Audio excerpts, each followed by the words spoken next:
Hey guys, ഇന്നത്തെ video നമ്മൾ discuss ചെയ്യാൻ പോകുന്നത് ഭയങ്കര എഫേർട്ട്ലെസ് ആയിട്ട് എങ്ങനെ കോണ്ടൻറ് ക്രിയേഷൻ ചെയ്യാൻ പറ്റും എന്നുള്ള കാര്യമാണ് ഡിസ്കസ് ചെയ്യുന്നത്. ഞാനിവിടെ കോണ്ടൻറ് ക്രിയേഷനെ എഫേർട്ട്ലെസ് കോണ്ടൻറ് ക്രിയേഷനെ കോണ്ടൻറ് മിഷൻ എന്നുള്ള ഒരു ടേം വെച്ചിട്ടാണ് അഭിസംബോധന ചെയ്യാൻ ആഗ്രഹിക്കുന്നത്.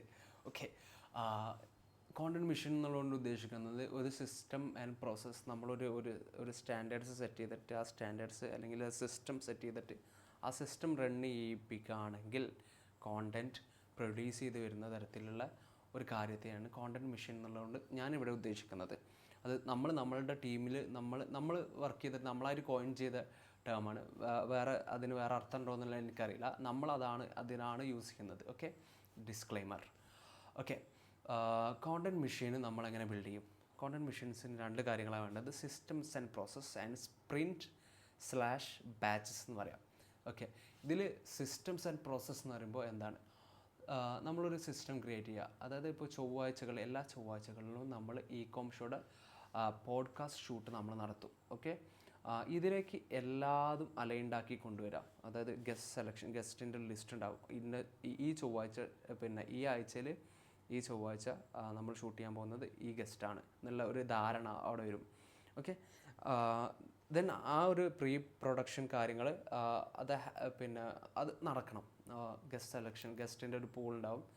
ഗസ്റ്റിൻ്റെ ഒരു ഡാറ്റാബേസ് ഉണ്ടാവും. ആ ഡാറ്റാബേസിൽ വിളിച്ചിട്ട് ഗസ്റ്റ് അവൈലബിൾ ആണോ എന്നുള്ളത് നോക്കണം. ഗസ്റ്റുമായുള്ള ഇൻട്രാക്ഷൻ നടത്തണം. ഷാനും ഗസ്റ്റും തമ്മിലൊരു റാപ്പ് ബിൽഡ് ചെയ്യണം. അപ്പോൾ അതിനെന്ത് ചെയ്യാൻ പറ്റും? റാപ്പ് ബിൽഡ് ചെയ്യുന്നത് നമ്മൾ ചെയ്യുന്നത്, നമ്മൾ ഇപ്പോൾ ഒരു കഫേയിൽ ഇരുന്നിട്ട് ഷൂട്ടിൻ്റെ മുമ്പ് അരമണിക്കൂർ മുമ്പ് നമ്മൾ ഡിസ്കസ് ചെയ്യും. ജസ്റ്റ് നോർമൽ കാര്യങ്ങൾ ഡിസ്കസ് ചെയ്തിട്ട് ദെൻ നമ്മൾ സ്ട്രക്ചർ ചെയ്തു. ഇങ്ങനെ കാര്യങ്ങളാണ് നമ്മൾ പോഡ്കാസ്റ്റിൽ ചർച്ച ചെയ്യാൻ പോകുന്നതെന്നുള്ളതിൻ്റെ സ്ട്രക്ചറിങ് അവിടെ നടക്കുന്നു. അത് നടക്കുമ്പോൾ ഷാനും ഗസ്റ്റും തമ്മിൽ സംസാരിക്കുന്നത്. ദെൻ ആ സംസാരത്തിന് ശേഷം ഞാൻ ആ സംസാരം ടേക്ക് ഓവർ ചെയ്യുന്നത്.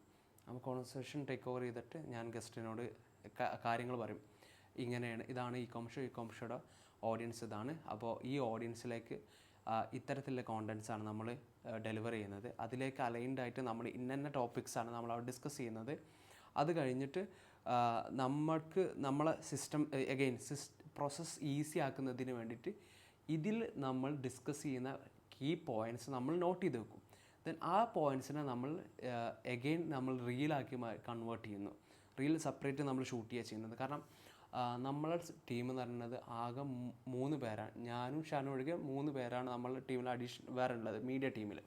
അപ്പോൾ ഇവരുടെ വർക്ക് ഈസി ആക്കുന്നതിന് വേണ്ടിയിട്ടാണ് നമ്മൾ ഇത് അഡീഷണലി ഷൂട്ട് ചെയ്യുന്നത്. അതല്ലെങ്കിൽ ഇതിൻ്റെ ഉള്ളിൽ നിന്ന് നമുക്ക് റീൽസ് എടുക്കാൻ പറ്റും. പക്ഷെ അത് കുറച്ചൊരു ടൈം ടേക്കിംഗ് പ്രോസസ്സാണ്.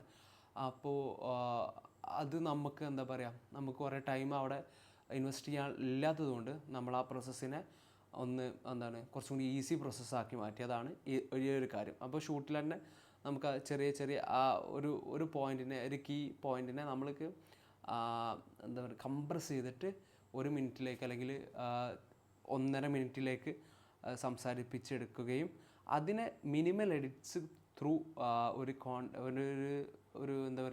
ഒരു അടിപൊളി കോണ്ടൻ്റായിട്ട് പബ്ലിഷ് ചെയ്യാൻ പറ്റുന്ന തരത്തിലേക്ക് നമ്മളതിനെ സ്ട്രക്ചർ ചെയ്യുന്നു. ഓക്കെ, അപ്പോൾ അതൊരു കാര്യം. ദെൻ നമ്മൾ ഈ ഗസ്റ്റിനായിട്ടുള്ള ഡിസ്കഷൻ നടക്കുമല്ലോ. ആ ടൈമിൽ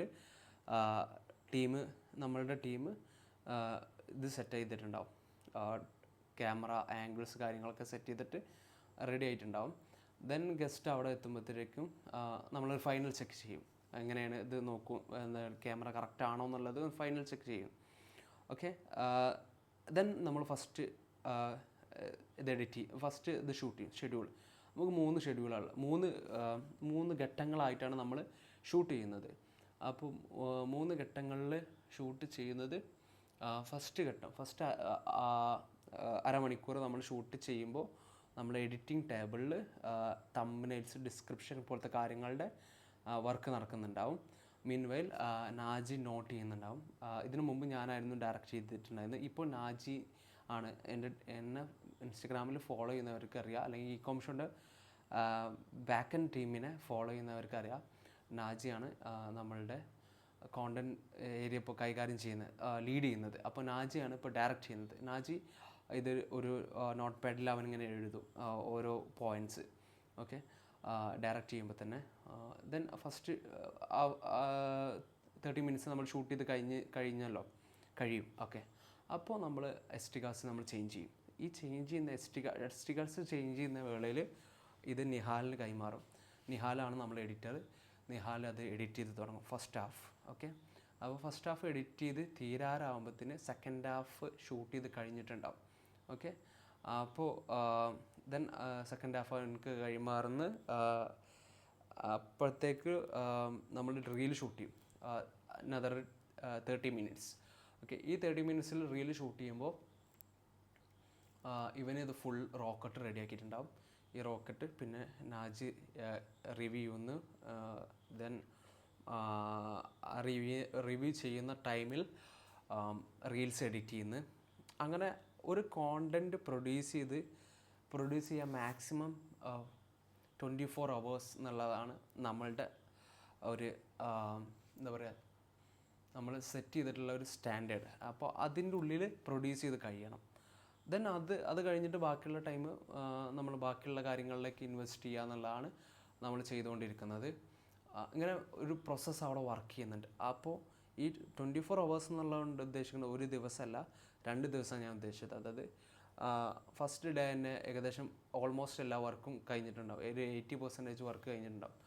അത് കഴിഞ്ഞിട്ട് ഒരു ബാക്കിയുള്ള കംപ്ലീറ്റ് 100%ലേക്ക് എത്താൻ കുറച്ച് ടൈം എടുക്കും. ആ ടൈം ഇപ്പോൾ ആ ബാക്കിയുള്ള 24 hours-ൻ്റെ 12 hours ഒഴിവാക്കി കഴിഞ്ഞാൽ, അല്ലെങ്കിൽ 8 hours 24 hours പിന്നെ മൈനസ് ചെയ്ത് കഴിഞ്ഞാൽ ബാക്കിയുള്ള ഐ തിങ്ക് 24 hours കൂടി എടുക്കുന്നില്ല എന്നുള്ളതാണ് യാഥാർത്ഥ്യം. ഓൾമോസ്റ്റ് നിങ്ങൾ ഈ പറഞ്ഞത് തന്നെയല്ലോ, ഈ ചൊവ്വാഴ്ച നടക്കുന്ന കാര്യമാണ് ഞാൻ പറഞ്ഞത്. അതിന് തന്നെ നമ്മളൊരു 80% കംപ്ലീറ്റ് ആയി. ബാക്കി പിന്നെ അതിൻ്റെ കറക്ഷൻസാണ് നടക്കുന്നത്. അപ്പോൾ അത്തരത്തിലൊരു പ്രോസസ്സ് അവിടെ നടക്കുന്നുണ്ട്. ദെൻ അതുകൊണ്ട് കറക്റ്റ് ടൈമിൽ കോണ്ടൻറ്റ് പബ്ലിഷ് ആവുന്നുണ്ട്. ഇതുതന്നെയാണ്, ഈ ഒരു സിസ്റ്റം തന്നെയാണ് KPHും ഫോളോ ചെയ്യുന്നത്. ദെൻ ബാച്ചസ് ആയിട്ട് പ്രൊഡക്ഷൻ. ഓക്കെ, അപ്പോൾ നമുക്ക് എല്ലാ വീക്കും നമുക്കിങ്ങനെ കൺസിസ്റ്റൻ്റായി പ്രൊഡ്യൂസ് ചെയ്യാൻ പറ്റിയെന്ന് വരില്ലല്ലോ. ഇൻ കേസ് നമുക്ക് ബ്രേക്ക് എടുക്കേണ്ടി വന്നാലോ, അപ്പോൾ അന്നേരം നമ്മൾ ബാച്ചസായി പ്രൊഡ്യൂസ് ചെയ്തിട്ട് ഒരു ബഫർ ഇൻവെൻറ്ററി ക്രിയേറ്റ് ചെയ്യും. അത് നല്ലതാണ്. കാരണം നമ്മൾ ചില ടൈമിൽ ഈ കോണ്ടൻറ്റ് പ്രൊഡക്ഷൻ മാത്രമല്ലല്ലോ നമ്മളെ വർക്ക്. ഈ on top of this content creation we need to build business. പൈസ ഉണ്ടാക്കണമല്ലോ. അപ്പോൾ അതിലേക്ക് വർക്ക് ചെയ്യാൻ വേണ്ടിയിട്ട് നമ്മൾ എന്ത് ചെയ്യും, ഈ കോണ്ടൻറ്റ് പ്രൊഡക്ഷനെ നമ്മൾ ബാച്ചസ് ആയിട്ട് പ്രൊഡ്യൂസ് ചെയ്യും. ഇപ്പോൾ അതിന് നമ്മൾ അഗെയിൻ സ്പ്രിൻ്റ് എന്ന് പറയും. ഇപ്പോൾ നമ്മൾ ചെറുതായിട്ട് സ്ട്രക്ചർ മാറ്റിയിട്ടുണ്ട്. ഇപ്പോൾ എല്ലാ ക്വാർട്ടറിലും നമ്മൾ സ്പ്രിൻ്റ് അടിക്കും. സ്പ്രിൻ്റ് എന്ന് പറഞ്ഞാൽ ഇപ്പോൾ ഈ ചൊവ്വാഴ്ച നടക്കുന്ന കാര്യം ഒരു ആഴ്ചയിൽ മൊത്തം നമ്മൾ ചെയ്യും.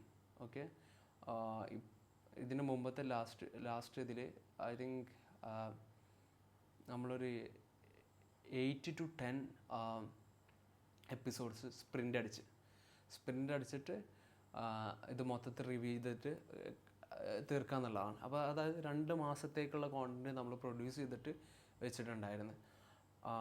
അങ്ങനെ നമ്മൾ ചെയ്യുന്നുണ്ട്. ഇതിനു മുമ്പും ചെയ്തിട്ടുണ്ട്. ഇപ്പോൾ നമ്മളങ്ങനെ സ്പ്രിൻ്റ് അടിച്ച് പോവുക ചെയ്യുന്നത്. എഗെയിൻ ഈ കോംഷോക്ക് മുമ്പ് ഷാൻ സലാം എന്നുള്ള ബ്രാൻഡ് ബിൽഡ് ചെയ്തിട്ടാണ് നമ്മൾ ഈ കോംഷോയിൽ എത്തിയത്. ആ ഒരു ഷാൻ സലാം എന്നുള്ള പേഴ്സണൽ ബ്രാൻഡ് അന്നേരം സംഭവിച്ചത് അതേപോലെ തന്നെ ബാച്ചസ് ആയിട്ട് നമ്മൾ പ്രൊഡ്യൂസ് ചെയ്യുന്നത്. എല്ലാ വെള്ളിയാഴ്ചകളിലും അറ്റ് ലീസ്റ്റ് 7 റീൽസ് നമ്മൾ പ്രൊഡ്യൂസ് ചെയ്യും. ദെൻ അതിനെ ആ ഒരു സൈക്കിളിങ് ഇങ്ങനെ ഓടിക്കുമ്പോൾ നമുക്ക് എഫേർട്ട്ലെസ്ലി ഒരു കോണ്ടൻറ്റ് ക്രിയേഷൻ സാധനം ക്രിയേറ്റ് ആവും. ദെൻ എഗെയിൻ നമ്മളൊരു ഐഡിയോളജി എന്ന് പറയുന്നത് ഒരു 1 പീസ് ഓഫ് കോണ്ടൻറ്റിൽ നമ്മൾ ഫോക്കസ് ചെയ്യില്ല. റദർ നമ്മൾ ഇപ്പോൾ തമ്പനെയിൽസ് ഉണ്ടാക്കുകയാണെങ്കിൽ തമ്പനെയിൽസിനെ ഒരു ബാച്ചസ് ആയിട്ട്, അതായത് മൊത്തം തമ്പനെയിൽസാണ് നമ്മൾ മാറ്റുന്നത്. അതിലൊരു മാത്ത് അപ്ലൈ ചെയ്യുക. അതായത് തംബ്നെയിൽസിൽ എന്തൊക്കെയാണ് വർക്ക്, തംബ്നെയിൽസിൻ്റെ ബാക്കിലുള്ള സയൻസ് എന്താണെന്നുള്ളത് മനസ്സിലാക്കുക, അതിലേക്ക് വർക്ക് ചെയ്യുക. ദെൻ അതിനെ ബാച്ചസ് ആയിട്ട് പ്രൊഡ്യൂസ് ചെയ്യുക, അല്ലെങ്കിൽ അതിലേക്കൊരു സിസ്റ്റം ക്രിയേറ്റ് ചെയ്യുക. അപ്പോൾ തംബ്നെയിൽസിൽ നമ്മൾ എസ്റ്റാബ്ലിഷ് ചെയ്യുന്നൊരു സിസ്റ്റം ഇതാണ്. അതായത് 3 ഒബ്ജക്റ്റുള്ളൂ, 3 കാര്യങ്ങളുള്ളൂ തംബ്നെയിൽസിൽ പറ്റുക. അതിൽ ഫസ്റ്റ് രജിസ്റ്റർ ആവണം എന്താണെന്ന് വെച്ചാൽ ഷാൻ്റെ മുഖം രജിസ്റ്റർ ചെയ്യണം with any kind of emotion. അതെന്തുകൊണ്ട് വെച്ചാൽ ഇപ്പോൾ നമ്മൾ ഷൂട്ട് ചെയ്യുന്ന അധിക ഫൗണ്ടേഴ്സ് അത്ര പോപ്പുലർ അല്ല, മമ്മൂട്ടിയോ മോഹൻലാലോ അല്ല നമ്മൾ ഇൻ്റർവ്യൂ ചെയ്യുന്ന ആളുകൾ. അതുകൊണ്ട് തന്നെ പോപ്പുലറായിട്ടുള്ള സെലിബ്രിറ്റി അല്ലെങ്കിൽ ആളുകൾ അറിയുന്ന ഒരൊറ്റ ഫേസ് എന്നുള്ളത് ഷാൻ്റെ ഫേസാണ്.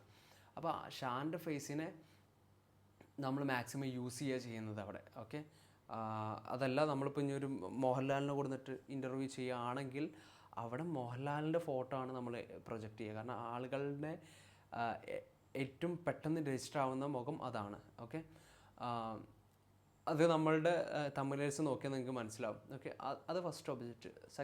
സെക്കൻഡ് നമ്മൾ കണ്ടുപോകുന്നത് കോപ്പി ആയിരിക്കണം. അപ്പോൾ കോപ്പി മിനിമൽ ആയിരിക്കണം. അപ്പോൾ മിനിമൽ കോപ്പി, എന്തെങ്കിലും അട്രാക്റ്റീവ് ഹുക്ക് പോലത്തെ തരത്തിലുള്ള സാധനങ്ങൾ ഇംപ്ലിമെൻറ്റ് ചെയ്തുള്ള ഒരു കോപ്പി ആവണം. ദെൻ ഗസ്റ്റിൻ്റെ ഫേസ്. അങ്ങനെയാണ് നമ്മളിപ്പോൾ സ്ട്രക്ചർ ചെയ്തിട്ടുള്ളത്. ഇതിൽ തന്നെ നമ്മൾ എന്താ പറയുക, ഇപ്പോൾ ഷാൻ്റെ ഫേസ് എപ്പോഴും എക്സ്പ്രഷൻ ഉള്ളത് കിട്ടുന്നില്ലല്ലോ. അപ്പോൾ നമ്മളത് ബാച്ചസ് ആയിട്ട് പ്രൊഡ്യൂസ് ചെയ്യും. അതായത് പല എക്സ്പ്രഷനുള്ള ഫോട്ടോ, പിന്നെ നമ്മൾ പുറത്ത് ഷാൻ സ്ഥിരം ഇടുന്ന കോസ്റ്റ്യൂംസിൽ പുറത്തുനിന്ന് സെപ്പറേറ്റ് നമ്മൾ ഷൂട്ട് ചെയ്യും. ദെൻ അതാണ് ഇതിലേക്ക് യൂസ് ചെയ്യുന്നത്. ഈ സിസ്റ്റം കംപ്ലീറ്റ്ലി വർക്ക് ചെയ്യാണ്ട് വെച്ചാൽ ഇതാണ് നമ്മൾ ഫോളോ ചെയ്യുന്നത്. സംടൈംസ് ഇത് പൊട്ടിപ്പോവും. കാരണം എന്താ വെച്ചാൽ ഷാൻ്റെ അവൈലബിലിറ്റി കുറവേക്കാരം, അല്ലെങ്കിൽ നമ്മൾ ഉപയോഗിച്ച ഫോട്ടോ ഉപയോഗിച്ചിട്ട് ഏകദേശം ഔട്ട്ഡേറ്റഡ് ആയിട്ടുണ്ടാവും. അപ്പോൾ പുതിയ ബാച്ചസ് പ്രൊഡ്യൂസ് ചെയ്യണം. അന്നേരം നമ്മൾ എന്താ പറയുക, അവൈലബിൾ ആയിട്ടുള്ള റിസോഴ്സസ് വെച്ചിട്ട് അല്ലെങ്കിൽ വീഡിയോയുടെ ഉള്ളിൽ നിന്ന് ഇത് പിന്നെ ഫോട്ടോസ് കളക്ട് ചെയ്യുന്ന തരത്തിലേക്കുള്ള അങ്ങനത്തെ ഒരു ക്രിട്ടിക്കൽ തിങ്കിങ് കൂടി ഇതിൽ വർക്ക് ചെയ്യുന്നുണ്ട്. Just for your information. ഇതിൽ തംബ്നെയിൽസിൽ വേറൊരു കാര്യം പറയാനുള്ളത്, തംബ്നെയിൽസിൽ ഇപ്പോൾ നമുക്ക് നമ്മളുടെ ഒബ്ജക്റ്റിനെ രജിസ്റ്റർ ചെയ്യാൻ വേണ്ടിയിട്ട് നമ്മളിപ്പോൾ ബാക്ക്ഗ്രൗണ്ടിൽ വൈറ്റ് ആണെങ്കിൽ ഫ്രണ്ടിലിടുന്ന ആളുടെ ഡ്രസ്സ് ബ്ലാക്ക് ആയിരിക്കും. അപ്പോൾ അതേപോലത്തെ കാര്യങ്ങൾ നമ്മൾ ചെയ്യും. അതായത് കളർ വീലിൻ്റെ നേരെ ഓപ്പോസിറ്റുള്ള കളേഴ്സ് യൂസ് ചെയ്യും. ഇത് മാത്താണ്. ഈ മാത്ത് ഡിസൈൻസിനുള്ളൊരു മാത്ത് ഉണ്ട്. ആ മാത്ത് ഇതിൽ അപ്ലൈ ചെയ്യുക എന്നുള്ളതാണ് കാര്യം. അപ്പോൾ ആ മാത്ത് അപ്ലൈ ചെയ്യുന്ന ഒരു പീസ് ഓഫ് തംബ്നെയിലല്ല, ബട്ട് മൾട്ടിപ്പിൾ പീസ് ഓഫ്, അല്ലെങ്കിൽ ആ ഓൾ യൂട്യൂബ് ചാനലിനെയാണ് നമ്മളൊരു ആർട്ടായിട്ട് കൺസിഡർ ചെയ്യുന്നത്. ആ ആർട്ടിനെ നമ്മൾ ഓൺ ദ ഗോ ഇമ്പ്രൂവ് ചെയ്തിട്ട് ആണ് കൊണ്ടുവരുന്നത്. ഓക്കെ, ഈ ഒരു ഫിലോസഫിയും കൂടി അതിലുണ്ട്. ഫസ്റ്റ് നമ്മൾ കാണുന്നത്, നമ്മൾ ഒരൊറ്റ കോണ്ടൻ്റ് അല്ല പ്രൊഡ്യൂസ് ചെയ്യുന്നത്, ബട്ട് ഒരു ആർട്ടിനെയാണ്, ഒരാർട്ടാണ് നമ്മൾ. ആ ആർട്ട് നമ്മളൊരു ചാനലാണ്. ഓക്കെ, യൂട്യൂബ് ചാനലാണ്. അപ്പോൾ ആ ചാനലിനെ നമ്മൾ അടിപൊളിയാക്കുക എന്നുള്ള ആ മൈൻഡ് സെറ്റിലാണ് നമ്മളതിനെ കാണുന്നത്. Okay, that's it. ഇന്നത്തെ വീഡിയോയിൽ ഇത്രയും പറഞ്ഞുകൊണ്ട് ഞാൻ ഉപസംഹരിക്കുന്നു. നന്ദി, നമസ്കാരം. വീണ്ടും കാണുന്നതുവരേക്കും